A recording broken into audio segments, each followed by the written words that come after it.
Hello friends, सबसे पहले आपका स्वागत है हमारे यूट्यूब चैनल ज्ञान अलर्ट में। दोस्तों, आज का इस वीडियो में आपको इंपॉर्टेंट क्वेश्चन देखने को मिलेंगे, जिसमें आपको 35 MCQ क्वेश्चंस होंगे। अगर आपको हमारा वीडियो अच्छा लगता है तो आप हमारे वीडियो को जरूर से लाइक करें, ताकि हम आपके लिए और भी इंपॉर्टेंट क्वेश्चंस लेकर आवें। और अगर आप हमारे चैनल पर नए हैं तो आप हमारे चैनल को जरूर से सब्सक्राइब भी कर लें, क्योंकि RCID से संबंधित सभी जानकारी आपको हमारे चैनल ज्ञान अलर्ट द्वारा दी जाती है। तो चलिए स्टार्ट करते हैं आज के 35 MCQ इंपॉर्टेंट क्वेश्चंस। हाँ तो फ्रेंड्स, सबसे पहले जो क्वेश्चन आता है आपके सामने, सूचना की सुपर हाईवे के नाम से कौन प्रसिद्ध है। तो आपके सामने ऑप्शन दे रखा है कंप्यूटर, इंटरनेट, ISP या फिर ये सभी। जो इसका करेक्ट आंसर होगा, मतलब जो इंटरनेट इसका करेक्ट आंसर होगा, ऑप्शन नंबर 2 इसका करेक्ट, क्योंकि इंटरनेट को ही हम सूचना की सुपर हाईवे के नाम से जाना जाता है। अब आता है नेक्स्ट क्वेश्चन। यहाँ पर बोला गया है कि एक कंप्यूटर अगर फाइल प्राप्त कर रहा हो तो उसे क्या कहते हैं। अगर आपका कंप्यूटर आप फाइल प्राप्त कर रहा हो तो उसे हम क्या कहते हैं। आपके सामने ऑप्शन है सर्वर, क्लाइंट, ब्राउज़र और ओरेकल। जो इसका आंसर होगा करेक्ट, आपको यहाँ पर ये ध्यान रखना है कि भाई अगर आपका कंप्यूटर से अगर आप फाइल प्राप्त कर रहे हैं तो वह क्लाइंट होता है। वो कौन सा कंप्यूटर होता है, हमारा क्लाइंट कंप्यूटर होता है। अगर फाइल को भेज रहा होता है क्लाइंट मशीन के ऊपर तो उसे हम सर्वर कहते हैं। तो दोनों आपको आंसर यहाँ पर याद रखना है। इसके बाद में नेक्स्ट क्वेश्चन आता है, क्वेश्चन नंबर 3, जो कि ये बोला गया है कि ईमेल भेजने के लिए आवश्यक क्या है। मतलब अगर आपको ईमेल भेजना हो तो उसके लिए आपको किसकी आवश्यकता होगी। तो MS वर्ड की आवश्यकता होगी, VLC मीडिया प्लेयर की आवश्यकता होगी, या फिर इंटरनेट, या फिर इनमें से कोई नहीं। जो इसका करेक्ट आंसर होगा वो होगा इंटरनेट, क्योंकि अगर हमें ईमेल को भेजना है तो सबसे पहले हमारे कंप्यूटर में इंटरनेट का होना बहुत ज़रूरी है। अब आता है नेक्स्ट क्वेश्चन, क्वेश्चन नंबर 4। यहाँ पर बोला गया है आपको, ये एक ऐसा संगठन है जो इंटरनेट का उपयोग करने के लिए सेवा प्रदान करता है। मतलब आपको कंप्यूटर में इंटरनेट चलाने के लिए सेवा प्रदान करता है। तो जो इसका आंसर होगा वो होगा ISP, यानी इंटरनेट सर्विस प्रोवाइडर, जो कि एक ऐसा टूल है, ऐसा संगठन है जो कि कंप्यूटर में आपको इंटरनेट चलाने की परमिशन को देता है। इसके बाद में नेक्स्ट क्वेश्चन आता है, क्वेश्चन नंबर 5। यहाँ पर बोला गया है कि आमतौर पर सबसे धीमी गति का इंटरनेट कनेक्शन कौन सा होता है। यहाँ पर आपको 4 ऑप्शन दिए हुए हैं, जो कि सबसे पहला जो ऑप्शन दिया हुआ है आपको ब्रॉडबैंड दिया हुआ है। ब्रॉडबैंड, वाईफाई, या फिर डायल अप, या फिर उपरोक्त सभी। जो इसका करेक्ट आंसर होगा वो होगा डायल अप, क्योंकि डायल अप सबसे धीमी गति का जो इंटरनेट पहले जो चलते थे उसमें काम में आता था। अब क्वेश्चन नंबर 6 आता है। यहाँ पर बोला गया है कि इनमें से किस ऑपरेटिंग सिस्टम में स्टार्ट मेन्यू का विकल्प नहीं था। तो यहाँ पर आपको ऑपरेटिंग सिस्टम के नाम दे रखे हैं। अब आपको ये भी याद कर लेना है कि भाई ये हमारे ऑपरेटिंग सिस्टम के नाम होते हैं, विंडोज़ 7, विंडोज़ 8 और विंडोज़ 8.1। क्वेश्चन नंबर मतलब ऑप्शन नंबर 4 आपको दे रखा है 2 और 3 दोनों। जो इसका करेक्ट आंसर होगा वो होगा ऑप्शन नंबर 4, क्योंकि विंडोज़ 8 और विंडोज़ 8.1 दोनों में ही स्टार्ट मेन्यू का ऑप्शन नहीं आता था, इसीलिए इसको चेंज कर विंडोज़ 10 के अंदर स्टार्ट मेन्यू का ऑप्शन दिया गया था। इसके बाद में नेक्स्ट क्वेश्चन आता है, यूज़र इंटरफेस के स्क्रीन बॉटम में एक बार दिखाई देती है जिसकी कई विशेषता होती है। यानी आपको इन 4 में से कोई एक ऐसी बार निकालनी है। अब देखिए यहाँ पर बहुत इजी आंसर है, क्योंकि इसके पीछे ही एक तरीके से बार लिखा हुआ है, टास्क बार। और हम सभी जानते ही हैं टास्क बार कंप्यूटर के सबसे नीचे की तरफ दिखाई देती है। ठीक है, तो इसका आंसर होगा क्वेश्चन नंबर 7 का टास्क बार। इसके बाद में नेक्स्ट क्वेश्चन आता है, क्वेश्चन नंबर 8। यहाँ पर आपको बोला गया है DPI का विस्तृत रूप, यानी यहाँ पर DPI का पूरा नाम पूछा गया है। DPI का पूरा नाम क्या होता है। तो इसका जो ऑप्शन नंबर फर्स्ट है वही करेक्ट आंसर है, डॉट प्रति इंच DPI का यहाँ पर पूरा फुल फॉर्म है। इसके बाद में क्वेश्चन नंबर 9 आता है। यहाँ पर ये बोला गया है कि निम्न में से कौन सी मेमोरी प्रति सेकंड बार रिफ्रेश होती रहती है, आपको बताना है। तो इसका जो करेक्ट आंसर होगा वो होगा डायनामिक रैम, क्योंकि ये हर सेकंड में बार बार रिफ्रेश होती रहती है, क्योंकि इसका नाम ही डायनामिक है इसलिए। नेक्स्ट क्वेश्चन आता है, क्वेश्चन नंबर 10। यहाँ पर आपको पूछा है ऑप्टिकल डिस्क का उदाहरण कौन कौन से होते हैं। तो मैं आपको बता दूं, ऑप्टिकल डिस्क हमारी CD भी होती है, DVD भी होती है, CD राइटेबल भी होती है। तो यानी जो ऑप्शन नंबर 4 होगा वो करेक्ट आंसर होगा, उपरोक्त सभी सभी ये हमारे ऑप्टिकल डिस्क के उदाहरण होते हैं। क्वेश्चन नंबर 11 आता है आपके सामने। यहाँ पर बोला गया है कैश मेमोरी की सीमाएं नहीं है, यानी कुछ कैश मेमोरी की क्वालिटी नहीं है। तो आपको ये भी समझना है कि कैश मेमोरी की जो लिमिटेशन होती है वो सीमित होती है, और ये बहुत महंगी होती है, और यह मेन मेमोरी की तुलना में कम समय लेती है। यानी तीनों ऑप्शन तो मैच कर रहे हैं, बट लास्ट वाला जो बचता है इसके 2 प्रकार होते हैं, जो कि इसका जो हमारा जो करेक्ट आंसर होगा वो होगा 4th। बाकी आपको ये याद रख लेना है भाई, कैश मेमोरी सीमित क्षमता होती है, बहुत महंगी होती है और कम समय लेती है। क्वेश्चन नंबर 11-12 आता है, निम्न में से इनपुट डिवाइस का उदाहरण नहीं है, यानी यह आप क्वेश्चन को बहुत अच्छे से पढ़ना है। यहाँ पर बोला गया है कि भाई उदाहरण नहीं है, तो कीबोर्ड हमारा इनपुट डिवाइस होता है, माउस हमारा इनपुट डिवाइस होता है, स्कैनर भी होता है। इसके बाद में लास्ट जो ऑप्शन बचता है प्रोजेक्टर, क्योंकि प्रोजेक्टर हमारा आउटपुट डिवाइस की कैटेगरी में आता है। क्वेश्चन नंबर 13 आता है आपके सामने, निम्न में से स्टोरेज से संबंधित कौन है। यहाँ पर आपको बोला गया है स्टोरेज, जिसमें हम डेटा को सेव करके रखते हैं। तो यहाँ पर बोला गया है स्कैनर, मदरबोर्ड और हार्ड ड्राइव और कोई नहीं। तो इसका जो करेक्ट आंसर होगा, स्कैनर अभी हमने पढ़ा था इनपुट डिवाइस आता है, मदरबोर्ड हमारा प्रोसेसिंग डिवाइस के अंदर आता है। ऐसे बचता है थर्ड ऑप्शन, तो हार्ड ड्राइव। तो हार्ड ड्राइव एक तरीके से मेमोरी कार्ड आप समझ लीजिए, जो कि डेटा को सेव करने के काम में आता है। इसके बाद में क्वेश्चन नंबर 14 आता है कि माइक्रो कंप्यूटर का उदाहरण कौन सा है। तो आपको बताना है, डेस्कटॉप कंप्यूटर भी होता है, टैबलेट्स भी होता है और एक स्मार्टफोन भी होता है। तो ये सभी तीनों के तीनों जो ऑप्शन है वो सभी माइक्रो कंप्यूटर के उदाहरण है। तो हमें यहाँ पर फोर्थ ऑप्शन ये सभी लगाना होगा। क्वेश्चन नंबर 15, मॉडेम का पूरा नाम क्या है। तो मॉडेम का पूरा नाम आपको बस याद रख लेना है कि मॉडेम का पूरा नाम मॉड्यूलेटर और डी मॉड्यूलेटर होता है। ठीक है, मॉडेम का पूरा नाम मॉड्यूलेटर और डी मॉड्यूलेटर होता है। क्वेश्चन नंबर 16 आता है आपके सामने, डीएनएस का पूरा नाम आपको पूछा गया है, भाई डीएनएस का पूरा नाम क्या होता है। तो डीएनएस का पूरा नाम हम आपको बता देते हैं। सबसे पहले जो ऑप्शन दे रखा है डोमेन नाम सिस्टम, यहाँ पर डीएनएस का पूरा नाम होता है। क्वेश्चन नंबर 17 आता है कि ईमेल पर अटैचमेंट का आकार ज़्यादा होने पर किसकी मदद ली जाती है। यानी सपोज इट, अगर आप 25 MB से ज़्यादा अगर आप अपना कोई भी कंप्यूटर पे जो भी ईमेल के जरिए कोई भी फाइल को अगर भेज रहे हैं, तो वहाँ पर आपको किसकी मदद लेनी होगी। बिंग की नहीं, क्रोम की भी नहीं, जीमेल की भी नहीं। अब जो बचता है थर्ड ऑप्शन गूगल ड्राइव, क्योंकि गूगल ड्राइव का ऑप्शन वहाँ पर अवेलेबल होता है, जिसके ज़रिए आप कितने भी बड़े साइज का डेटा को अटैचमेंट के तौर पर भेज सकते हैं। बिंग हमारा एक सर्च इंजन होता है, क्रोम हमारा वेब ब्राउज़र होता है, जीमेल हमारा एक ईमेल सेंड करने के काम में आता है।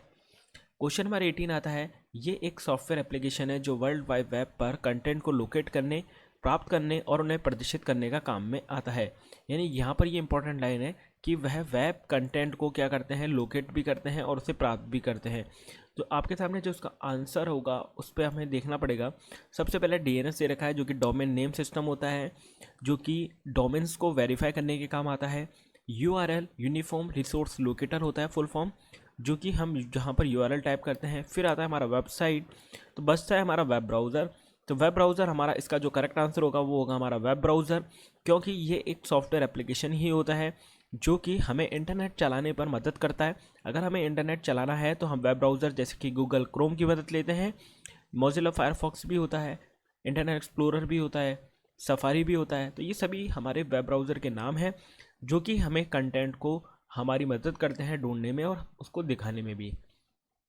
क्वेश्चन नंबर 19, यहाँ पर आपको पूछा गया है, एक क्वेश्चन दे दिया गया है भाई http www.gyanalert.com index.html में आपको यहाँ पर पूछा गया है कि ज्ञान अलर्ट क्या है। तो ज्ञान अलर्ट हमारा यहाँ पर आपको ऑप्शन दे रखे हैं भाई, प्रोटोकॉल है, सब डोमेन है, TLD है या फिर इनमें से कोई नहीं। देखो प्रोटोकॉल जो होता है, अभी मैं आपको बता देता हूँ, जो प्रोटोकॉल हम जिसको बोलते हैं वो HTTP को बोलते हैं, ये याद रखना है। जो प्रोटोकॉल हम बोलते हैं, अगर आपसे वहाँ पर एग्ज़ाम में HTTP के बारे में पूछ लेते हैं, तो HTTP तो हमारे प्रोटोकॉल होते हैं।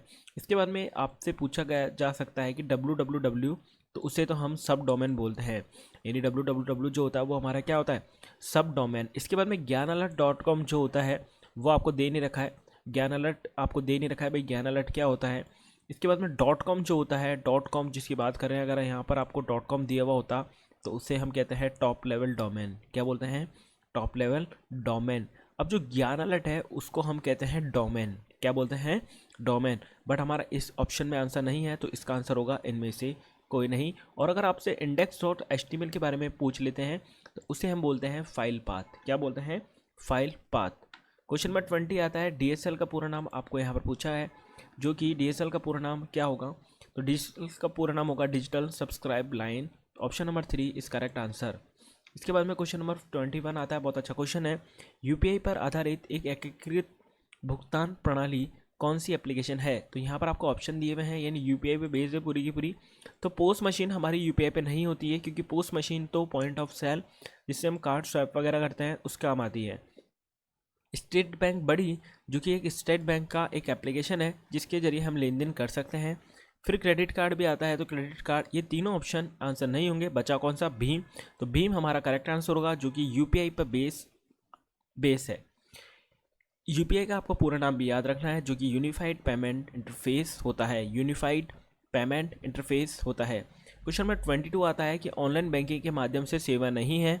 तो आपके सामने ऑप्शन दे रखे हैं कि भाई कौन सी सेवा नहीं है। डेबिट कार्ड का हम वापस से पिन ऑटोमेटिक जनरेट कर सकते हैं। कोई सा भी बिल, टेलीफोन वगैरह, इन सभी का बिल हम जमा कर सकते हैं। अब यहाँ पर ऑप्शन नंबर 3 आता है, जो कि मतदाता पहचान पत्र बनवाना, जो कि ऑनलाइन बैंकिंग से संबंधित नहीं है। जिसका करेक्ट आंसर होगा वो हमारा ये होगा। बाकी ऑप्शन क्वेश्चन नंबर 1, 2, 4 वो हमारे ऑनलाइन बैंकिंग की सेवाएं से संबंधित होते हैं। क्वेश्चन में 23 आता है, रुपे कार्ड, डेबिट कार्ड क्या है। यहाँ पर रुपे कार्ड हमने सबने देखा है, जिस पे रुपे लिखा रहता है। डेबिट कार्ड क्या है? तो डेबिट कार्ड होता है एनपीसीआई द्वारा प्रस्तुत किया गया है। यह सभी एटीएम और पोस्ट मशीन पर स्वीकृत होता है। जो उसका करेक्ट आंसर होगा वो होगा उपरोक्त सभी, क्योंकि सभी क्वालिटी हमारे रुपे डेबिट कार्ड में होती है। क्वेश्चन नंबर 24 आपको पूछा गया है ओटीपी का पूरा नाम। तो ओटीपी का पूरा नाम होगा वन टाइम पासवर्ड। आपको याद रखना है वन टाइम पासवर्ड। फिर क्वेश्चन नंबर 25 आता है, ई कॉमर्स का प्रकार नहीं है। तो business to customer, customer to business, business to business. बचा कौन सा? फोर्थ वाला, जो कि सी टू ई दे रखा है, जो कि हमारा ई कॉमर्स का प्रकार नहीं है। क्वेश्चन नंबर 26 आता है, राजस्थान का ऑनलाइन स्टोर किस नाम से है। तो राजस्थान का ऑनलाइन स्टोर जो आपको याद करना है वो ई बाज़ार के नाम से है। किस नाम से है? ई बाज़ार के नाम से। क्वेश्चन नंबर 27 आता है कि से आप अपने ट्वीट में किसी भी कैटेगरी या कीवर्ड्स को जोड़ सकते हैं, तो किसकी मदद से जोड़ सकते हैं। तो इसका जो आंसर होगा वो होगा हैशटैग। अगर हमें किसी का भी नाम किसी भी कैटेगरी में ऐड करना है, जैसे सपोज इट हमारे को अगर हैप्पी न्यू ईयर आ रहा है, अगर हमें हैप्पी न्यू ईयर करके कोई भी ट्वीट करना है, तो उसके लिए हमारे को आगे हैश लगाना होता है। हैश लगाकर हम हैप्पी न्यू ईयर अगर लिखेंगे तो वो उस कैटेगरी में चला जाएगा जहाँ पर हमने उसे टैग किया है। उसके बाद क्वेश्चन नंबर 28 आता है, निम्न में से क्लाउड बेस स्टोरेज नहीं है। बहुत इंपॉर्टेंट क्वेश्चन है आपका ये भी। यहाँ पर आपको क्लाउड बेस स्टोरेज पूछा गया है। तो राजीव वॉल्ट, गूगल ड्राइव और वन ड्राइव, तीनों की तीनों हमारी क्लाउड बेस्ड स्टोरेज होती है, जो कि इसका आंसर होगा उपरोक्त सभी। आपको बस यहाँ पर ये याद रखना है कि राज ई वॉल्ट राजस्थान सरकार का क्लाउड बेस्ड स्टोरेज है, गूगल ड्राइव गूगल का है, और वन ड्राइव जो है वो हमारा माइक्रोसॉफ्ट का है। ठीक है। क्वेश्चन नंबर 29 आता है, माइक्रो ब्लॉगिंग का निम्न में से कौन सा उदाहरण है। तो इसका करेक्ट आंसर होगा वो होगा हमारा ट्विटर, माइक्रो ब्लॉगिंग के एग्जाम्पल में आता है। क्वेश्चन नंबर 30 आता है, राजस्थान संपर्क में शिकायत निवारण की निगरानी की स्टेप्स नहीं है। यानी आपको क्वेश्चन नंबर 30 दे दिया है और यहाँ पर ये बोला गया है कि आपको इनके स्टेप्स नहीं है। अगर आप राजस्थान संपर्क एक हमारी शिकायत करने का एक ऐप है, जहाँ पर पोर्टल बना रखा है सरकार ने, जहाँ पर आप कोई सी भी डिपार्टमेंट की शिकायत को दर्ज करा सकते हैं, जिसके कुछ स्टेप्स होंगे उनको आपको ध्यान में रखना है। वेरिफिकेशन हो सकता है आपका, निराकरण, पंजीकरण, रजिस्ट्रेशन, पुनः आवंटन। इसका जो करेक्ट आंसर होगा वो होगा पुनः आवंटन, क्योंकि ये वापस से उसको आवंटन नहीं करता है। क्वेश्चन नंबर 30 का 3 आंसर होगा। क्वेश्चन नंबर 31 ये आपका नया सिलेबस में दे रखा है क्वेश्चन, जो कि आयुष्मान भारत महात्मा गांधी स्वास्थ्य बीमा योजना को राजस्थान में किस तिथि में लागू किया गया। जो इसका करेक्ट आंसर होगा वो होगा 1 सितंबर 2019 को ये महात्मा गांधी स्वास्थ्य बीमा योजना को लागू किया गया। क्वेश्चन नंबर 32, राजस्थान सरकार द्वारा वार्ड पंचायत में क्रियान्वयन सभी योजनाओं को जानकारी एक ही जगह पर उपलब्ध की जा रही है, वो क्या है। तो उसका आंसर जो होगा वो होगा हमारा जन सूचना पोर्टल। जन सूचना पोर्टल जो कि राजस्थान सरकार द्वारा वार्ड पंचायत की सभी जानकारी को एक ही पोर्टल पे जारी किया जा रहा है, जिसे हम कहते हैं जन सूचना पोर्टल। क्वेश्चन नंबर 33 आता है कि निम्न में से मोबाइल ऑपरेटिंग सिस्टम नहीं है। एंड्रॉयड हमारा होता है, विंडोज़ फ़ोन होता है, iOS होता है। ऐसे हमारा जो ऑप्शन नंबर 3 है लिनक्स, वो हमारा ऑपरेटिंग सिस्टम का उदाहरण नहीं होता है। क्वेश्चन नंबर 34 आता है, आपके फ़ोन पर लोकेशन सेवा में काम आता है। तो लोकेशन सेवा में यहाँ पर पूछा गया है, तो लोकेशन सेवा में हमारे जो काम आता है वो जीपीएस काम आता है। आपको याद रखना है जीपीएस, हमने नाम भी सुना है। अगर हमें मोबाइल का जीपीएस ऑन करते हैं तो हमारी लोकेशन हम फाइंड कर सकते हैं कि हम कहाँ हैं कहाँ नहीं हैं। फिर क्वेश्चन नंबर 35 लास्ट क्वेश्चन आता है आपके सामने, हॉटस्पॉट के लिए किस कनेक्टिविटी की आवश्यकता होती है। तो हॉटस्पॉट के लिए किस कनेक्टिविटी की आवश्यकता होती है, उसके लिए हमारी वाईफाई की सुविधा उपलब्ध होती है। कौन सी होती है? वाईफाई की। हाँ तो फ्रेंड्स, आज का जो वीडियो था 35 क्वेश्चंस का वो कंप्लीट हुआ। आपको कैसा लगा आप ज़रूर से कमेंट करें, और अगर आपको कोई भी दिक्कत होती है तो आप हमारे कमेंट बॉक्स में जाकर भी पूछ सकते हैं। दोस्तों आज के लिए इतना ही, धन्यवाद।